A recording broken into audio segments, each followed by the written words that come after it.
Oke, konsep itu tidak boleh lupa. Nah, selanjutnya sekarang saya akan mengenalkan bagaimana cara menghitung tambahan tegangan itu tadi. Ada beberapa rumus, ada beberapa metode yang bisa digunakan. Hari ini kita akan fokus pada Bosnes ini dulu saja. Kita belum lanjut untuk yang lain. Nah, konsep ini tadi sudah saya sampaikan, asumsi-asumsi yang harus dipegang dulu bahwa tanah itu elastis, homogen, isotropis, dan seterusnya. Tanah tidak punya berat. Nah, loh, tadi kok dibahas overburden pressure? Ya oke dulu saja. Nanti hanya tinggal dijumlahkan saja dengan si berat dari tanah itu sendiri begitu. Tapi intinya adalah Bosnes di sini dia adalah menghitungkan tambahan tegangan saja. Begitu. Hubungan tegangan-regangan mengikuti hukum Hooke. Yo, masih ingat enggak konsep hukum Hooke itu gimana? Dulu SMP atau SMA. Ini saya tunjukkan rumus yang paling sederhana. Harus masih ingat. F sama dengan K kali X kan gitu ya. Ketika ada pegas gitu, dia tidak diapa-apakan. Tapi kalau pegasnya ini diberi tambahan gaya. Ketika di sini ada gaya, ada apa tambahan gayanya ada 2 kan misalnya begitu. Maka kita bisa hitung berapa sih penambahan panjangnya, yang di sini berapa penambahan panjangnya kan gitu ya. Kalau si bebannya kita kurangi 1, dia balik lagi ke posisinya awal. Dia balik 1 lagi, ya berarti dia kembali ke posisi yang awal sekali ini. Kan gitu. Intinya adalah elastis ya. Ketika dia seperti pegas lah ya, tambah 1 dia molor. Tapi ketika dia sudah dilepas 1, dia kembali lagi ke posisinya semula. Sangat-sangat dianggapnya tanah itu punya sifat yang elastis, yang ideal gitu. Oke, selanjutnya ditambah lagi ada penyederhanaan lagi. Distribusi tegangan itu tidak bergantung pada jenis tanah. Bosnes di sini karena silakan Mas Radika, ada yang mau ditanyakan? Enggak, Bu, maaf tadi kepencet. Oke. Nah, ditambah lagi di sini, distribusi tegangan itu tidak bergantung pada jenis tanah. Mau itu adalah tanahnya tanah apa namanya? Pasir, apa tanah lempung begitu. Bosnes di sini dia menyederhanakan semuanya sesederhana mungkin. Kita tidak melihat itu jenis tanahnya itu apa begitu ya. Selanjutnya distribusi tegangan itu simetris. Jadi kanan dan kirinya anggapannya sama. Lalu di sini tidak ada perubahan volume. Wah, ini semakin jauh begitu dari kondisi di lapangan. Oke, dan yang terakhir, tanah tidak mengalami tegangan sebelum beban diterapkan. Jadi initial condition-nya, atau kondisi awalnya itu dianggapnya ya tanah murni, tidak ada gangguan apapun. Oke lah, kita terima dulu saja ya. Karena ini juga Eyang Bosnes di sini sudah membukakan jalan untuk kita untuk menghitung, mencari, memperkirakan begitu tambahan tegangannya seperti apa. Toh nanti oleh Westergaard, oleh 2:1, oleh Newmark begitu, kita mengembangkan teori-teorinya agar lebih mendekati kondisi sesungguhnya. Jadi oke sajalah, kita terima dulu saja. Oke, nah berdasarkan Bosnes di sini, dia mengajarkan beberapa beberapa jenis hitungan begitu. Ya, berdasarkan jenis bebannya. Ada yang namanya jenis beban titik, ada jenis beban garis dan merata. Untuk pertemuan hari ini saya akan berikan lajur dan trapesium dulu. Oke, saya masuk satu persatu untuk bahasan beban titik.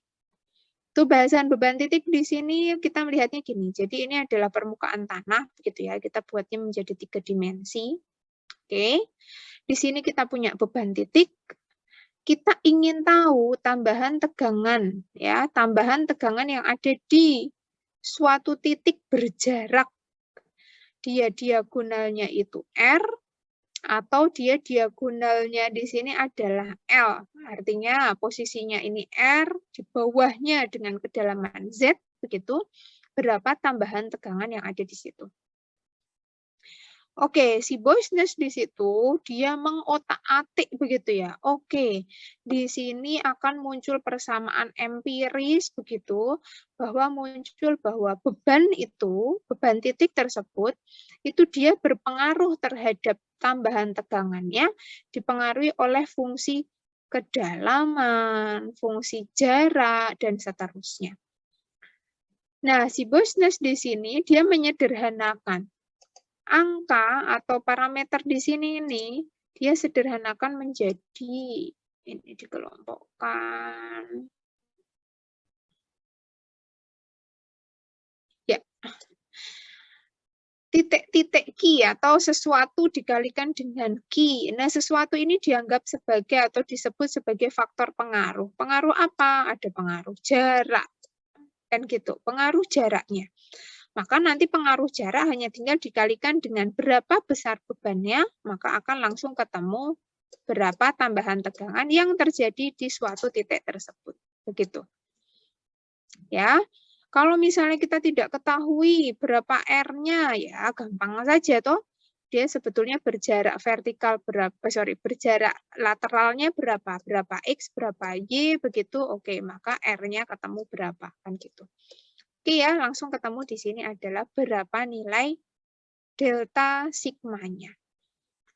Oh, ini dihitung satu-satu. Ya, boleh dihitung satu-satu. Berarti berapa nilai R, berapa nilai Z, begitu ya. Atau lalu dimasukkan juga Pi-nya berapa, keluar, dikalikan dengan Q, maka ketemu delta Z. Delta sigma. Oke, sampai di sini. Beban titik. Beban titik itu ada nggak ya sebetulnya di kondisi di lapangan? Apa? Sesuatu konstruksi yang bentuknya adalah beban titik itu apa contohnya?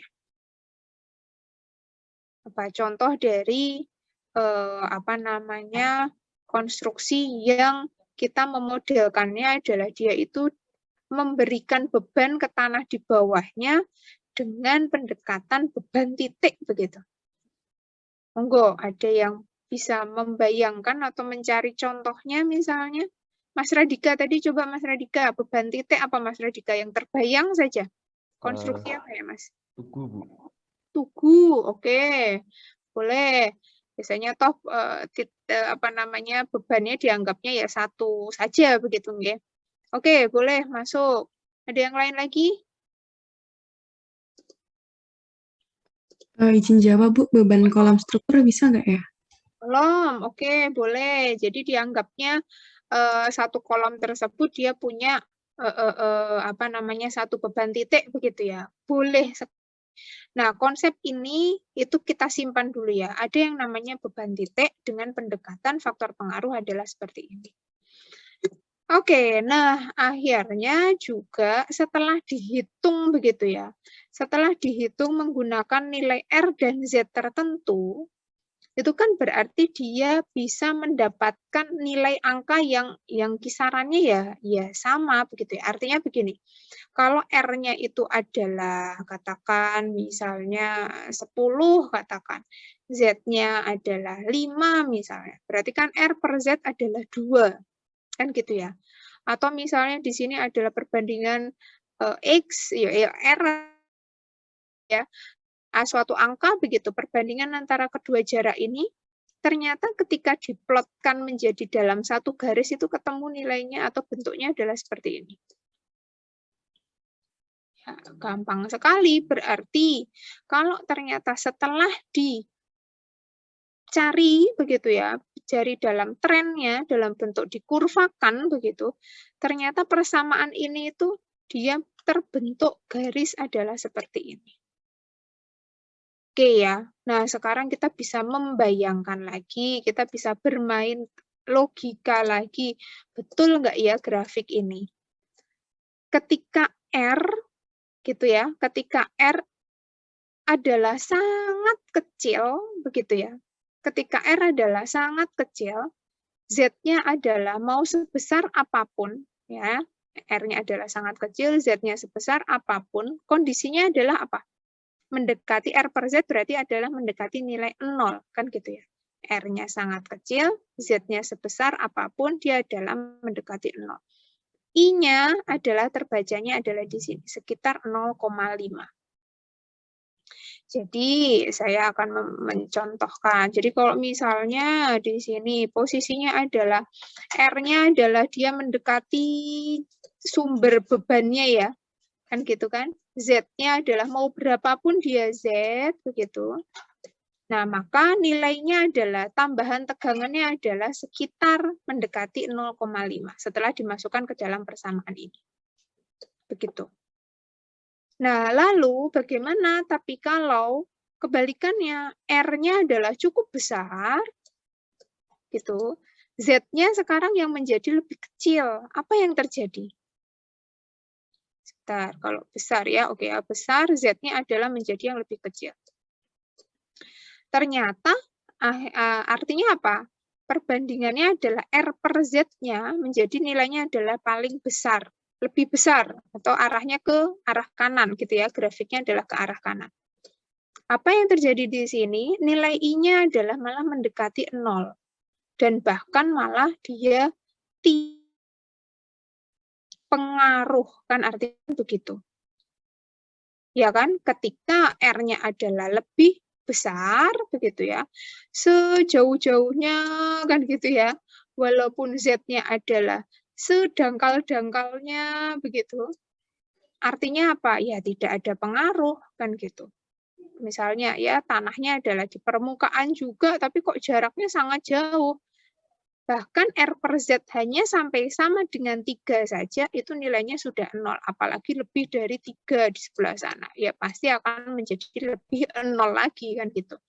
Nah, Bosnes di sini mengajak kita untuk berpikir logis saja ya bahwa oh ya berarti kita di sini tahu bahwa untuk masih di posisinya di titik itu sendiri besar tambahan tegangannya tidak lalu ya sama dengan 1 begitu. Tapi paling tidak dia adalah 0,4 sekian dari besar beban yang menumpu di atasnya kan gitu.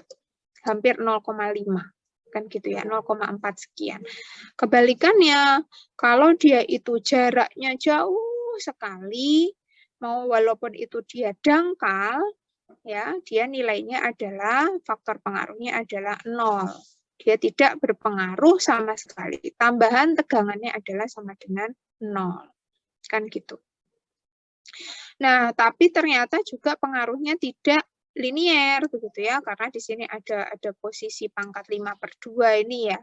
Nah, ini yang bisa kita baca dari persamaan oleh si Bosnes berdasarkan beban titik. Bagaimana kalau bebannya itu ternyata tidak hanya 1? Nah, ini akan saya cobakan dulu ya. Ini ada contoh begitu. Itu adalah 100 kN, lalu dicek begitu, jika kita ingin tahu ada kedalaman 4 meter persis di bawah beban, apa pengaruhnya? Atau pada jarak 3 meter dari beban dengan kedalaman yang sama, 4 meter juga. Apa itu pengaruhnya? Nah, ini saya berikan untuk R per Z, ya, ketika dia persis ada di bawahnya, maka R per Z adalah 0. Kita bisa tahu bahwa besarnya adalah 3. Dihitung manual bisa menggunakan grafik, monggo silahkan. Kalau R per Z-nya adalah 0,75, maka IB-nya juga bisa kita dapat, boleh menggunakan grafik, boleh dihitung manual, ketemu adalah 9,8. Yang artinya jarak itu mempengaruhi besar dari tambahan tegangan. Kan gitu. Monggo dicek satu persatu untuk nanti latihan.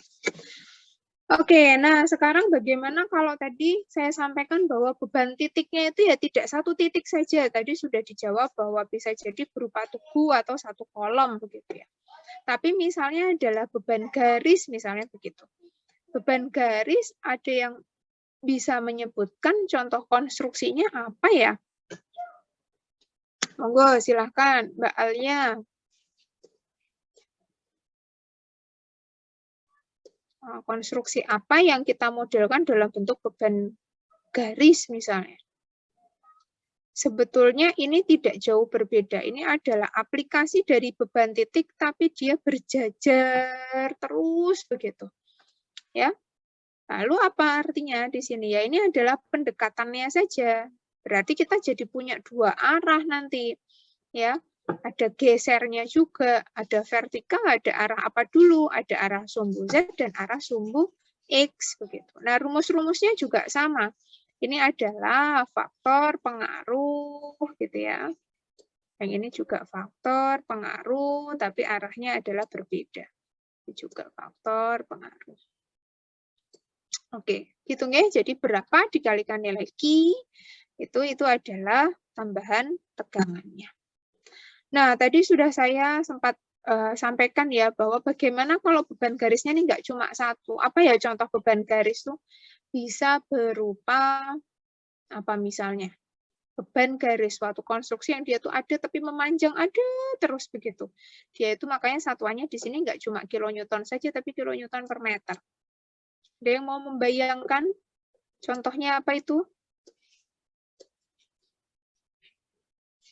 Izin jawab, Bu. Apa Mas Dev? Apa Mbak Davina? Tembok, Bu. Apa Mbak? Maaf Mbak. Tembok.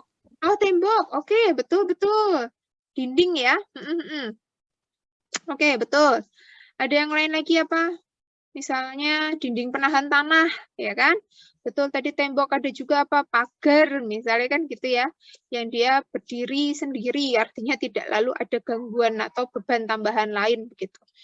Nah, bagaimana kalau kita punya beban itu, tapi tidak hanya satu, tapi ada banyak. Nah, konsep Bosnes di sini, konsep dari tambahan tegangan di sini, ini juga sangat sederhana. Kalau dia itu, atau kita ingin punya besar atau berapa sih tambahan tegangan di suatu titik begitu ya. Sederhana sekali adalah bagaimana kita mensuperposisikan saja. Ada dua titik, ya maka kita hitung dulu satu titik dengan jarak adalah 2 meter, dan yang kedua adalah ditambahkan dengan titik yang lain dengan jarak 4 meter. Begitu. Sangat sederhana. Ya, sehingga harus dihitung satu persatu. Tidak bisa dijumlahkan langsung. Artinya, misalnya 10 ditambah 15 misalnya ya, ini 10 ditambah 15, itu nggak boleh ya.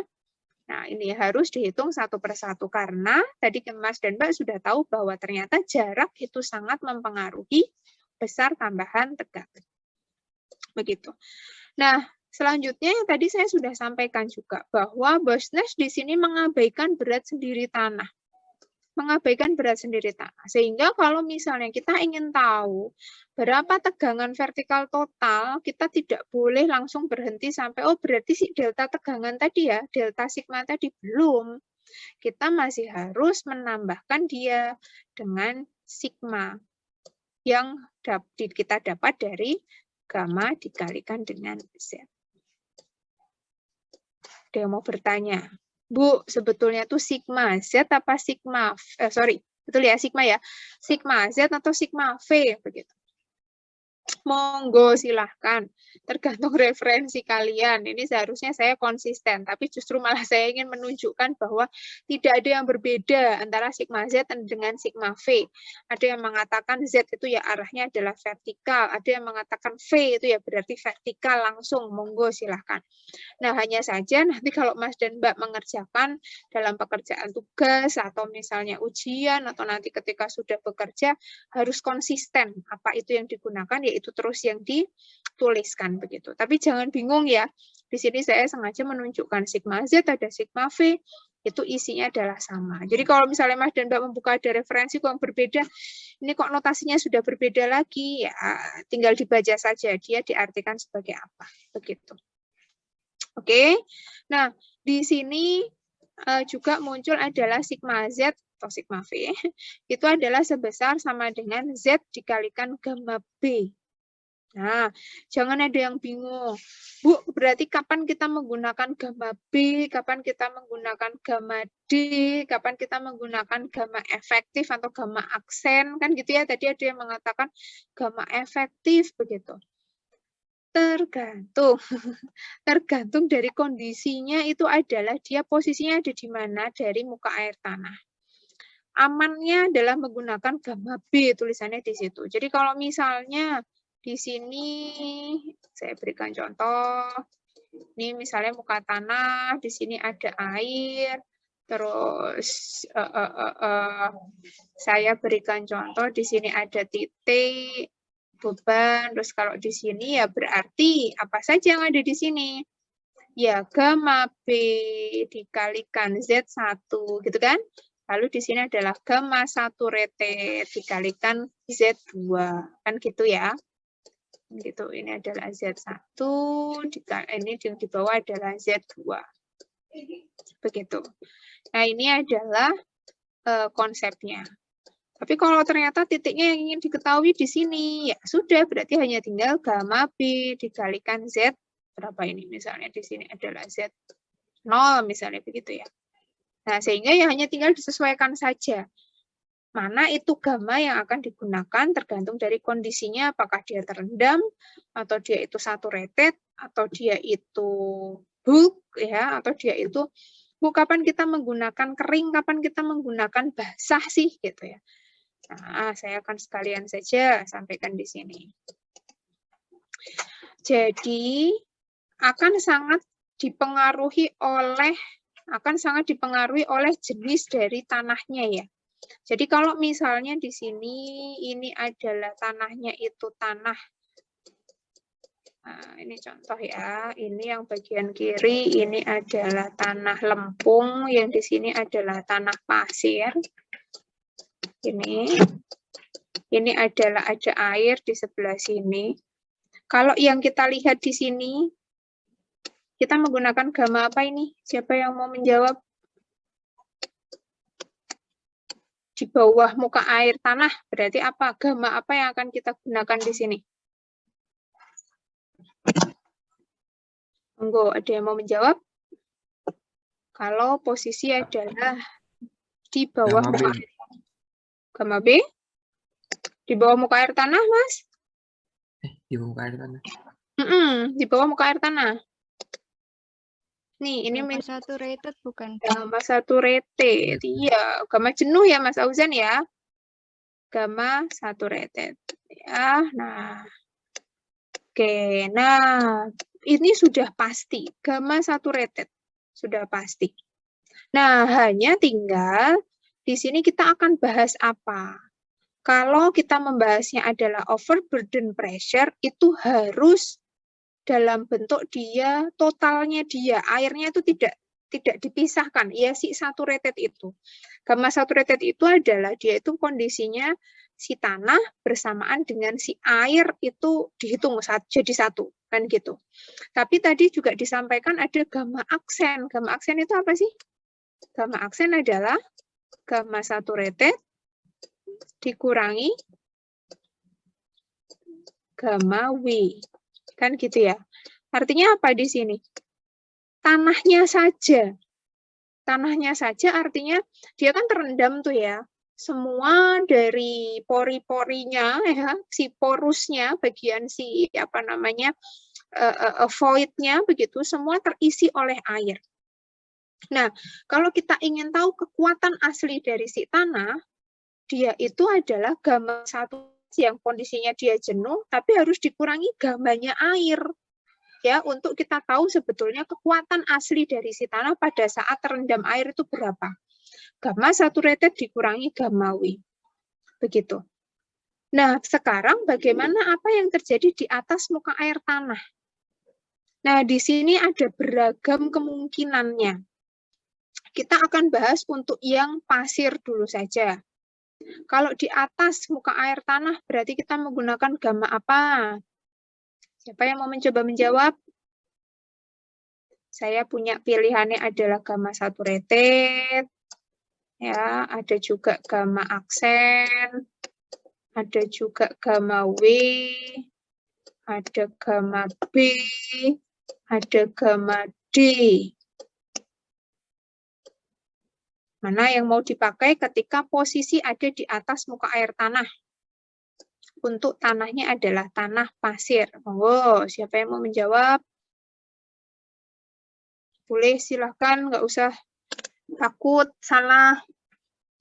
Karena konsep ini tolong harus dipegang betul sampai nanti hitungan di teknik fondasi dangkal maupun teknik fondasi dalam. Ada yang mau mencoba? Mas David, boleh Mas David. Gamma B, Bu. Gamma B, oke, gamma B. Gamma bulk ya, apa adanya dia, lalu itu ditimbang kan gitu ya, ditimbang, lalu juga diukur volumenya berapa, berat volumenya. Gamma bulk, gamma apa adanya gitu ya. Tapi ada juga yang melihatnya itu kondisinya tanah pasir itu ketika dia posisi di atas muka air tanah, ketika ada data gamma D, ya, kalian boleh juga pakai angka gamma D. Jadi kondisinya adalah tanah yang kering betul, gamma D. Lalu kapan Bu dipakai gamma B, kapan dipakai gamma D? Amannya kita adalah menggunakan di dalam perancangan ya, kita menggunakannya adalah gamma B. Karena gamma D itu kondisi yang sangat ideal. Bisa kita gunakan gamma D kalau muka air tanahnya itu memang dalam sekali. Artinya tanah di bagian atas muka air tanah memang kering total, oke silahkan Mas dan Mbak menggunakan gamma D. Tapi kalau hanya sekitar 3 meter, 1 meter, oke lah gamma bulk atau gamma basah saja begitu boleh digunakan. Oke ya, nah ini konsep-konsep seperti ini Mas dan Mbak sudah harus bisa paham dulu. Bu, kalau di ujian gimana? Sejauh Mas dan Mbak bisa menjelaskan alasan, bisa menjelaskan asumsi yang kalian gunakan itu apa, sangat-sangat saya apresiasi. Begitu. Nah, ditambah lagi di sini ya, sekarang ini adalah bahasan pasir. Bagaimana kalau di lempung? Kenapa saya pisahkan antara kedua jenis tanah ini? Karena memang berbeda sifatnya. Yang di sini ada yang menjawab, ya sudah toh Bu, pakai gamma B juga saja, kan gitu ya. Aman dalam artian ya bulk itu tadi apa adanya, anggapnya saja ya basah begitu. Oke. Sekali lagi, boleh Mas dan Mbak menggunakan gamma B. Lalu pilihan lainnya apa, Bu? Apakah juga gamma D? Tidak boleh kita menggunakan gamma D. Malah justru kita menggunakannya apa? Gamma sat. Kenapa begitu? Pada saat hal yang sama seperti pasir tadi, ketika muka air tanahnya jauh di dalam sana, gamma B lah yang kalian gunakan. Kebalikannya dengan si pasir tadi ya. Tapi ketika dekat, muka air tanahnya dekat, kalian menggunakannya gamma saturated. Kenapa begitu? Karena tanah lempung dia punya karakter apa? Dia itu kan seperti sesuatu yang pipih kan gitu ya, lapis-lapis lembaran-lembaran begitu. Yang dia itu memungkinkan ada pori atau void-voidnya itu kecil-kecil saling menyambung kan gitu ya. Berbeda dengan pasir yang granuler, jauh-jauhan gitu. Nah, ketika si lempung itu akan memungkinkan terjadinya apa? Kapilaritas. Begitu. Yang lalu dia menyebabkan air yang sebetulnya dia di atas muka air tanah, tapi karena ada kapilaritas si air itu juga bisa naik sampai ke atas. Oleh karena itu gamma sat juga masuk akal juga untuk digunakan di bagian sini. Dengan anggapan itu tadi, kedalamannya muka air tanahnya memang dangkal, sehingga air itu memungkinkan untuk sampai ke atas, begitu menyebabkan tanah, walaupun dia ada di atas muka air tanah, ternyata juga jenuh, begitu. Nah, konsep ini tolong diingat betul ya kaitannya dengan ini. Karena apa? Ini nanti akan mempengaruhi hitungan sigma Z atau sigma V yang akan kalian hitung nanti. Begitu. Oke, jadi itu adalah konsepnya gamma, gamma, dan gamma. Jadi kalau urutannya tadi gamma aksen itu biasanya nilainya paling kecil. Karena dia adalah tanah yang dia berdiri sendiri ya. Gara-gara ada air, tadi malah dia kedesek, malah jadi kekuatannya dia turun jauh, gamma aksen. Lebih besarnya adalah gamma D. Begitu. Lebih besarnya lagi adalah gamma B. Lebih besarnya lagi adalah gamma saturated. Ini secara angkanya ya, secara angkanya. Bukan lalu mana lebih besar dari mana, tidak. Tapi secara angka, itu gamma aksen dibandingkan gamma D, dibandingkan gamma B, gamma saturated pada satu jenis tanah yang sama, itu adalah perbandingannya seperti ini. Jadi jangan sampai salah.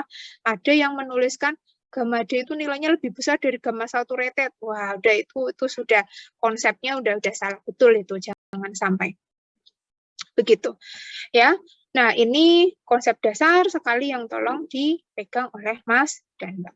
Oke, saya lanjut ya. Ini bahasan sebetulnya di luar ini, tapi tolong untuk diingat betul. Oke, saya lanjut adalah sekarang di bagian bagaimana kalau ternyata bebannya itu tidak hanya satu titik saja. Ya, bagaimana kalau ternyata kita punya ada A, ada di sini ada A, ada B1, B2, B3, B4. Ada C1, C2, C3, C4 begitu. Nah, ini saya potong begitu ya, di potongan II ya atau potongan 1-1 di situ. Lalu kita lihat di bagian kedalamannya. Di kedalaman 6 meter ya. Di kedalaman 6 meter itu kita ingin melihat tambahan tegangan di dalam situ itu berapa. Begitu. Beban kolom dianggap sebagai beban titik. Hitung tambahan tegangan vertikal di bawah pusat fondasi B1. Mana tadi B1? B1 ini ya. Pada kedalaman 6 meter. Begitu. Jadi kita ingin tahu pengaruh dari C1, C2, C3, C4, pengaruh dari B2, B3, B4, dan B1 sendiri, dan pengaruh dari A. Gitu. Oke ya. Sekarang kita hitung satu persatu. Konsepnya apa kalau titik tadi? Oke, persamaannya tadi sudah ada. Maka kita masukkan ya, adalah persamaan seperti ini. Keduanya digabungkan, oke, disederhanakan menjadi bentuknya seperti ini. Oke lah, kita terima saja ini hanya gabungan dari dua persamaan tadi. Oke, nah sekarang kita tinggal masukkan ke dalam rumus. Oke ya, B1C1, mana itu? Nih, ya kan? Jadi kita ingin tahu pengaruh dari ini C1, pengaruh dari C2, pengaruh dari A, itu berapa sih yang punya panjang yang atau jarak yang sama semua? Kan 3, 3, 3, kan gitu ya. Sekarang pengaruh dari B2, B3, ini juga jaraknya sama. Miring kan gitu ya. Oke. Pengaruh dari yang kedua yang sama juga C3 dan C4. Miring semua ke arah sana. Saya pakai coret-coret deh. Ini 1, ini 3 semua. Oke ya. Selanjutnya di sini, ini 3 akar 2. Yang di sini, ini berapa? Kan gitu ya. Terus yang selanjutnya adalah yang di sini. Kan gitu. Oke ya, bisa paham semuanya ya, masing-masing di setiap titik. Semua itu lalu dihitung berdasarkan rumus yang tadi sudah diberikan di awal. Begitu, lalu kita susun masing-masing. Karena setiap kolom itu ternyata punya beban yang berbeda-beda, begitu, ya sudah langsung kita masukkan saja. Untuk B1, B2, B3, B4 itu bebannya adalah 200-an. Untuk A itu 400. Untuk C itu 100-an. Ya sudah, R-nya tadi ada, Z-nya semua konstan, R per Z ada, masukkan ke dalam grafik, maka IB-nya ada, selanjutnya kita hitung di sini. Tadi apa rumusnya? Q dikalikan IB dibagi Z per 2, Z kuadrat. Ketemu. Bu, kalau ini saya mau menghubungkannya langsung jadi satu, boleh enggak? Tadi kan sudah disampaikan bahwa seperti menjumlah saja kan ya. Jadi ya ini dijumlah. Ini kan gitu ya. Yang ini dijumlah dengan ini. Atau kalau tidak langsung digabung saja. Langsung digabung saja jadi satu. Semua dijumlah. Semua dijumlah langsung. Dikalikan Q dibagi Z kuadrat. Bagaimana untuk yang C? Karena bebannya sama 100-an, ini juga dijumlah dibagi dengan Z kuadrat. Berarti berapa jumlah semuanya? Dijumlah total kan 3,03, 5,03, dan seterusnya. Berarti tambahan tegangan adalah 9,92. Saya bolak-balik sampaikan loh ya, tambahan tegangan adalah 9,92. Karena di sini kalau yang ditanyakan berapa tegangan total, berarti masih harus diapakan? Ini masih tambahan tegangan. Kalau tegangan total bagaimana? Ditambah tegangan V tadi, Bu. Ya, betul. Overburden pressure-nya. Sip, hitung ya. Jadi jangan sampai salah, ini dianggapnya sebagai total. Udah dijumlah, Bu, berarti ini total. Belum. Karena Bosnes di sini dia tidak melihat ada berat tanahnya itu sendiri. Totalnya berapa? Masih harus perlu ditambah overburden pressure-nya. Oke ya? Oke, baik. Kita lanjut untuk bagaimana kalau itu adalah beban merata. Beban merata memanjang. Apa itu contohnya? Dalam konstruksi, dia itu memanjang, sama seperti tembok tadi, tapi ternyata juga merata. Tidak hanya satu titik begitu, tapi juga ada meratanya dulu, baru memanjang ke arah sana. Ada yang mau membayangkan, sambil membayangkan kita kan jadi bisa tahu, oh itu aplikasinya untuk apa sih gitu ya. Nah ini saya inginnya begitu. Jadi sambil membayangkan, nggak hanya lihat rumus tok gitu, lalu ini tuh nanti buat apa sih gitu. Ada yang bisa membayangkan beban merata lajur memanjang, apa contohnya? Mungkin fondasi menerus, Bu. Fondasi menerus, boleh. Karena dia ada luasannya ya, artinya ada dimensinya ke arah samping. Oke, boleh Mas David. Yang lain lagi apa?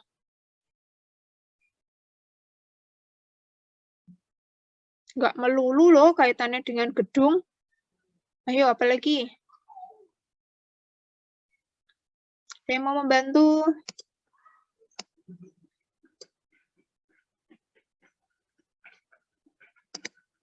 Apa Mbak Alia?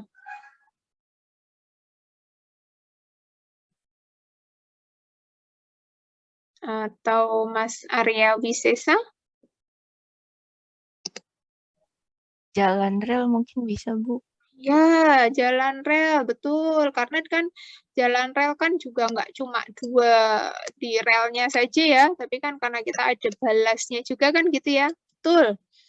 Nah, di sini atau timbunan road structure, ya kan? Jadi ada timbunan, begitu kita punya timbunan untuk badan jalan misalnya. Nah, betul.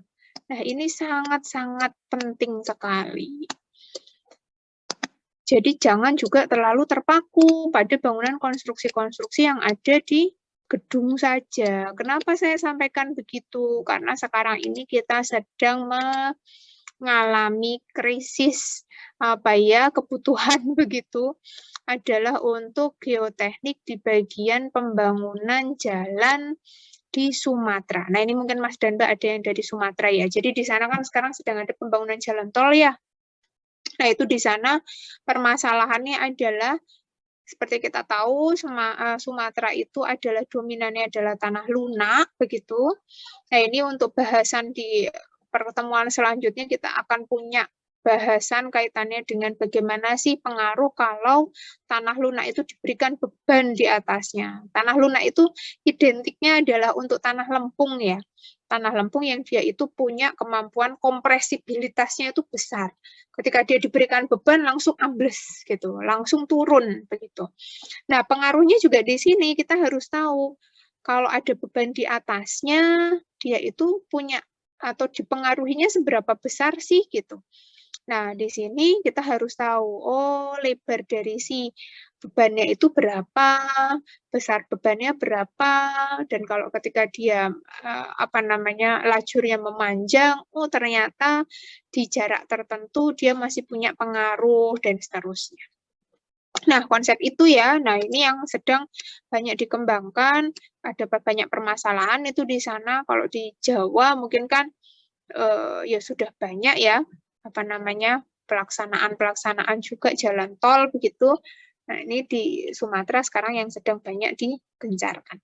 Oke, nah kaitannya dengan tambahan tegangan sama seperti tadi ada rumus-rumus begitu untuk arah sumbu Z dan arah sumbu X. Di sini juga ada pengaruh dari jarak sama seperti yang di lajur memanjang tadi. Saya lanjut langsung adalah untuk ke beban merata yang lain adalah berbentuk segitiga begitu. Ini apa Bu pelaksanaannya di lapangan gitu ya, konstruksinya di lapangan adalah apa gitu.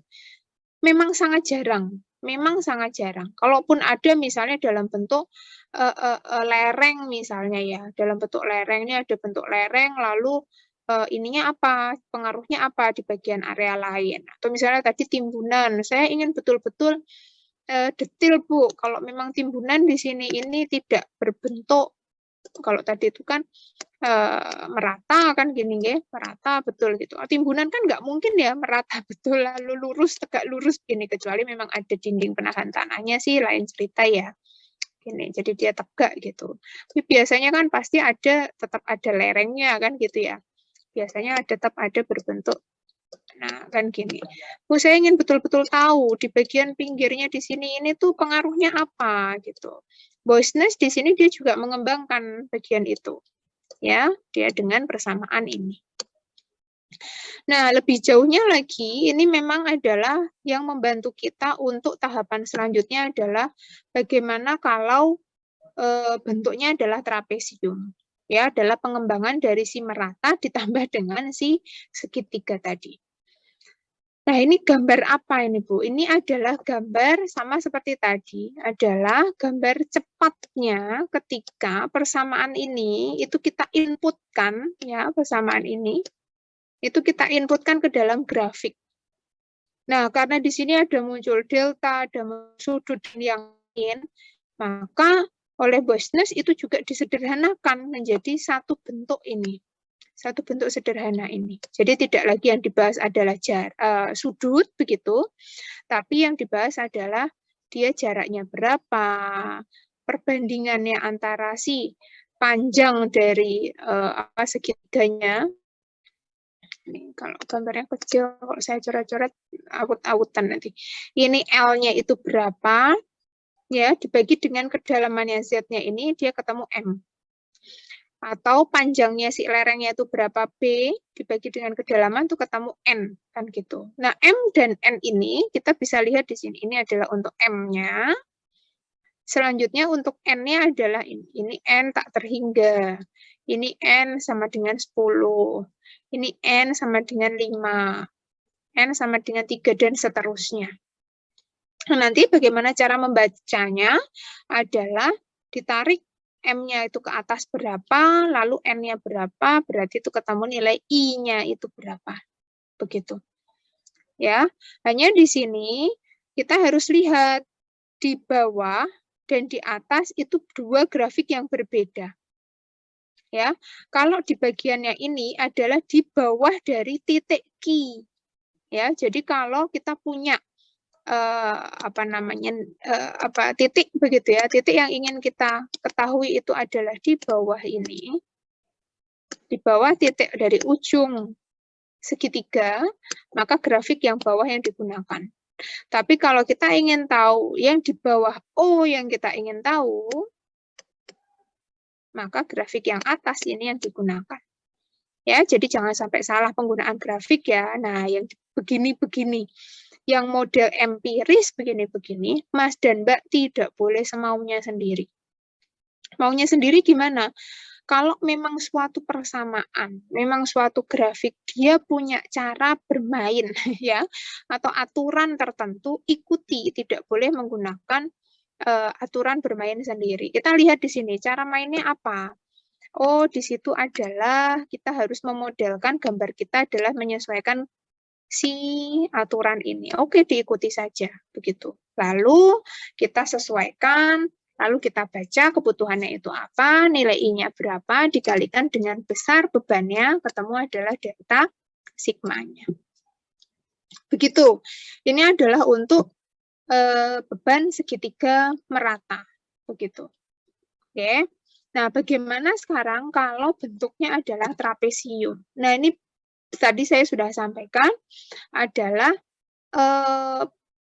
apa namanya lanjutannya begitu ya dari dua beban sebelumnya yang sudah kita bahas adalah merata dengan ditambahkan dengan segitiga. Namun demikian juga si Boisnes di situ juga mengembangkan grafik lain adalah bagaimana kalau itu sudah digabungkan. Lagi-lagi kita harus ikuti cara mainnya dia apa. Begitu ya.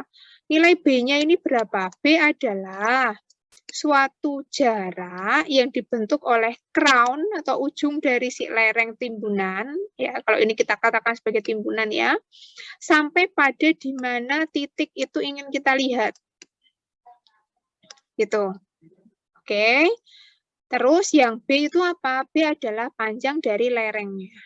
Oke, nah sekarang bagaimana? B per Z itu adalah di bagian grafiknya, ya grafik yang ingin kita lihat ini adalah B per Z. Kalau A per Z adalah sumbu X-nya. Gitu. Kenapa saya katakan harus pelan-pelan begini? Saya akan berikan contoh misalnya begini ya. Nah, ini kan timbunan kan nggak cuma separuh gini ya, timbunan itu kan pasti kanan dan kiri begini. Kan gini. Nah, saya ingin punya titik. Soalnya begini, contoh nih. Kita punya titik, kita ingin tahu berapa sih tambahan tegangan yang dialami oleh titik A di sini. Yang ini adalah, misalnya adalah 5 meter, katakan. Yang di sini adalah 10 meter, katakan. Di sini adalah berapa ya? 3 sajalah, agak proporsional sedikit. Yang di sini adalah 5. Oke. Di sini berarti tingginya bebannya adalah sebesar Q, katakan. Yuk, oh ya belum lagi selesai. Ini adalah berapa ya? 10 deh, biar gampang angka-angkanya. Yuk, kita latihan pakai ini. Berarti berapa nilai B-nya? Ada yang mau membantu menjawab? Berapa nilai B-nya? Atau biar angkanya beda deh, ini 6 deh. Saya hapus dulu. Nilai B-nya berapa, Mas dan Mbak?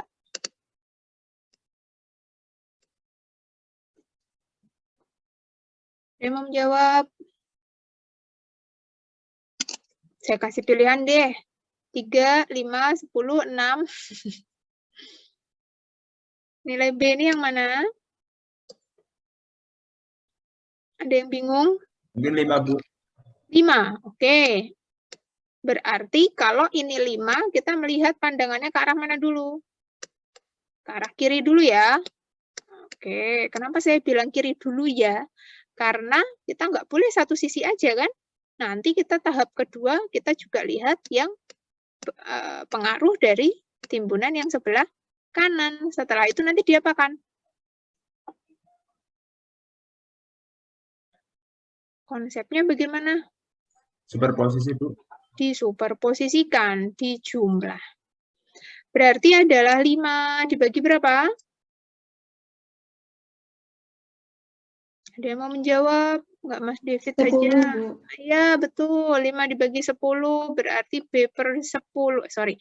5 per 10 berarti berapa? Setengah ya. Oke, kita udah dapat nih. Grafik yang setengahnya udah dapat. Sekarang yang kita perlu tahu. A per Z-nya berarti berapa?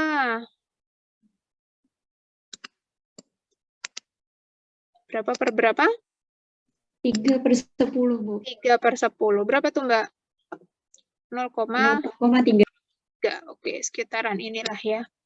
Kita naik, ya miring-miring ya, sekitaran inilah 0,3. Ketemu I, Z yang pertama. Kan gitu ya. Maka sigma, delta sigma ya, delta sigma. Jangan bingung ya, Bu, ini kok sigma Z? Enggak ya, ini delta sigma.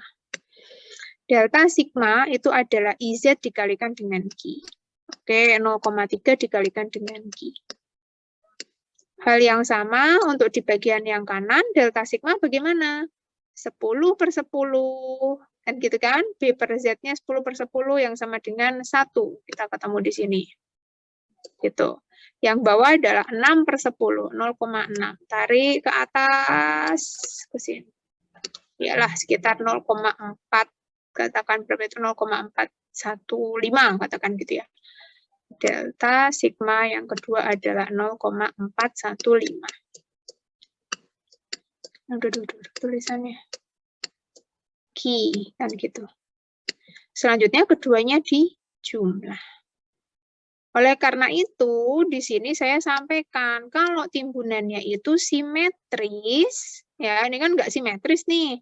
Simetris dan apa yang ingin kita ketahui itu juga persis ada di tengahnya, maka ya sudah faktor pengalinya itu dikali 2, selesai. Kan gitu ya, faktor pengali dikali 2, atau ya dihitung satu persatu boleh untuk yakin. Begitu. Bisa dipahami nggih?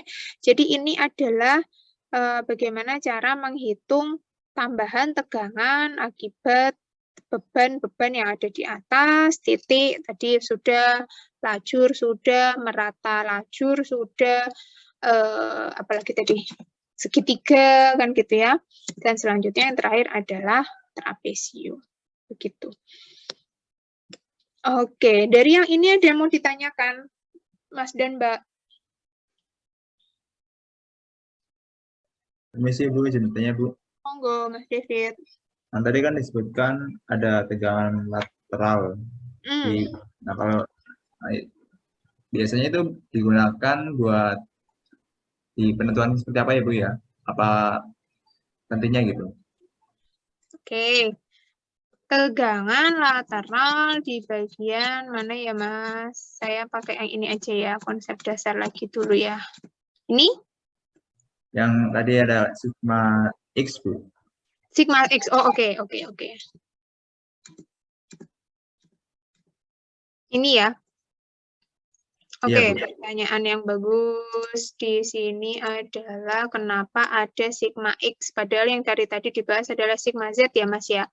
Apalagi di sini yang kita bahas tambahannya adalah sigma Z, bukan sigma X. Oke. Saya akan bahasnya malah tapi di sini saja, Mas. Pertanyaan yang itu tapi akan saya bahasnya di sini. Saya bersihkan dulu semuanya. Bahasannya ini nanti akan ada di fondasi dangkal. Semester ini kayaknya ya, Mas David ya?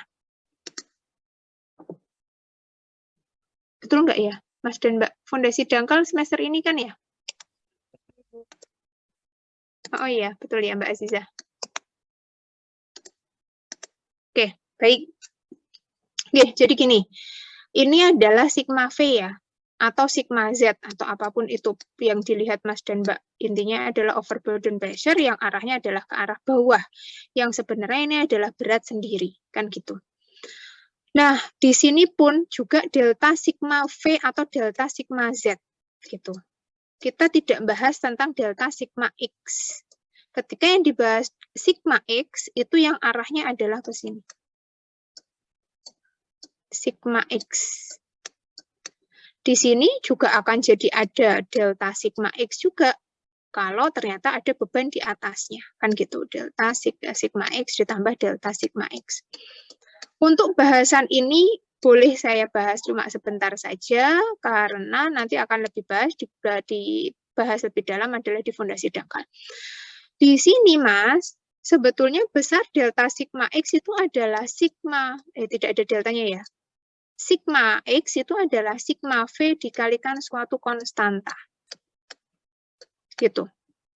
Suatu konstanta ini ada nanti istilahnya adalah 0, K0, atau KA, atau KP.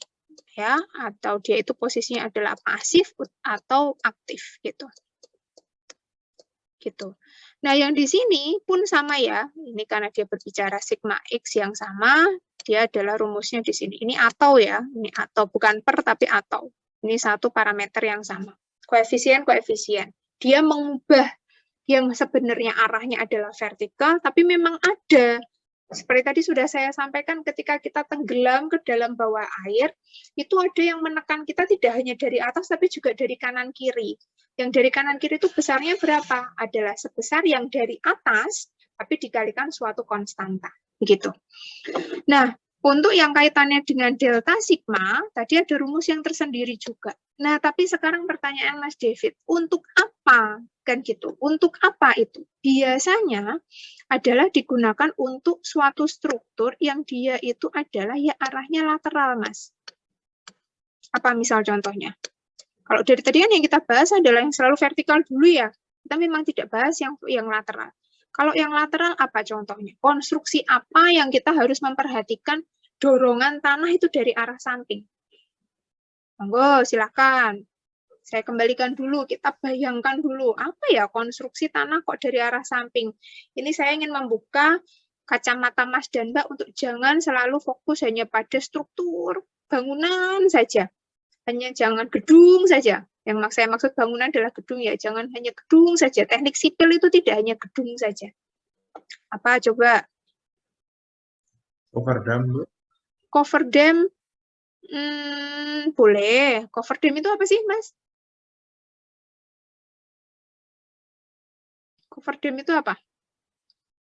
Kalau yang pernah saya cari-cari itu kayak apa ya, misalnya dia itu di lubang, ada lubang, nah biasanya itu ada pekerjaan di dalam lubang tersebut begitu. Nah terus supaya tanah-tanah atau dinding-dinding tanah di sekeliling lubang itu nggak amblas, biasanya ada penahan-penahan di sekitar. Oke. Atau istilah yang paling gampang apa sih? Dinding penahan tanah. Iya kan ya? Dinding penahan tanah. Itu saja, sederhana sekali. Bahasa Inggrisnya retaining wall. Iya kan? Nggak perlulah kita mikir sampai jauh-jauh kemana-kemana gitu ya. Coba kalau misalnya Mas dan Mbak pergi ke depan rumah saja gitu ya. Di situ ada beda tinggi atau bawah, atau ada beda tinggi, atau keselokan saja gitu ya. Diselokan gitu. Di bagian kanan kirinya ini kan ada dinding kan ya. Nah, kan gini kan, ini tanahnya di bagian atas gini. Ini kita harus melihat ini dindingnya ini dia bakalan kedorong nggak ya sama tanah di bagian kanan kirinya kan gitu ya.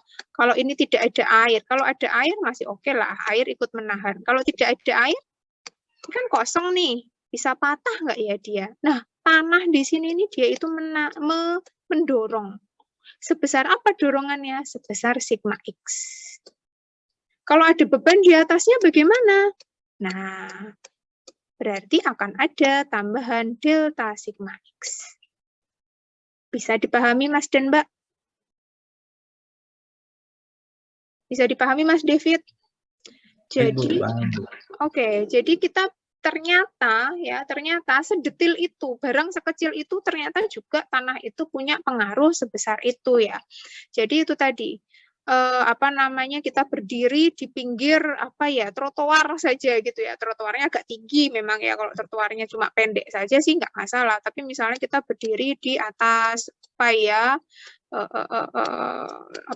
suatu area begitu, kita berdiri di atas ini, kita langsung membayangkan kita itu membebaninya hanya ke arah vertikal saja atau juga jangan-jangan arahnya arah lateral juga ya, kan gitu ya. Nah, kan gitu. Juga mendorong, tidak ada kita di sini pun tanah ini juga mendorong ke arah sana. Kan gitu ya, tanah juga mendorong ke arah sana, ya, ke arah sana. Ditambah ada kita beban di atasnya, ada tambahan delta sigma arah X. Begitu. Gitu nggih, Mas David ya. Terima kasih pertanyaannya. Jadi memang untuk bahasan arah lateral itu akan kita bahas di fondasi dangkal. Itu pun setelah UTS. Begitu. Di bagian awal UTS itu Mas dan Mbak masih fokus ke fondasi dangkal untuk bangunan, untuk di struktur bangunan. Struktur gedung, struktur rumah begitu, yang sifatnya adalah fondasi telapak dan seterusnya. Tapi nanti ketika sudah masuk ke UTS, setelah itu nanti insya Allah saya akan berikan itu adalah di bagian dinding penahan tanah. Nah, di situ kita akan bahas yang arahnya arah nantek. Tapi untuk di Mektan 2 ini atau Mektan tegangan deformasi, kita masih akan fokus untuk di arah vertikalnya dulu. Begitu. Oke, jadi begitu nih Mas dan Mbak penjelasan untuk pendahuluan dulu ini. ini saja masih pendahuluan ya, karena nanti Mas dan Mbak akan lebih jauhnya lagi kenapa sih kita harus tahu tambahan tegangan di dalam tanah itu gitu ya. Karena ternyata pengaruhnya itu cukup besar juga ketika jenis tanahnya adalah jenis tanah lempungan begitu. Karena itu tadi dia diberi beban berapa, kalau tanah pasir ya sudah langsung saja dia langsung bergeraknya cepat karena tidak kompresibel. Langsung memampat saat itu juga. Tapi kalau lempung, nah ini kita harus nanti pelajari di situ. Wah, ini efeknya agak panjang nih, turunnya kok pelan-pelan nih, kan gitu ya. Itu yang akan nanti biasanya merusak bangunan di atasnya. Nah, itu yang dikhawatirkan. Padahal tadi kita tahu perencanaan itu harus stabil dan juga overall stability-nya juga harus terjamin, kan gitu. Oke, baik. Itu mungkin untuk pertemuan pertama kita ini. Saya kurang tahu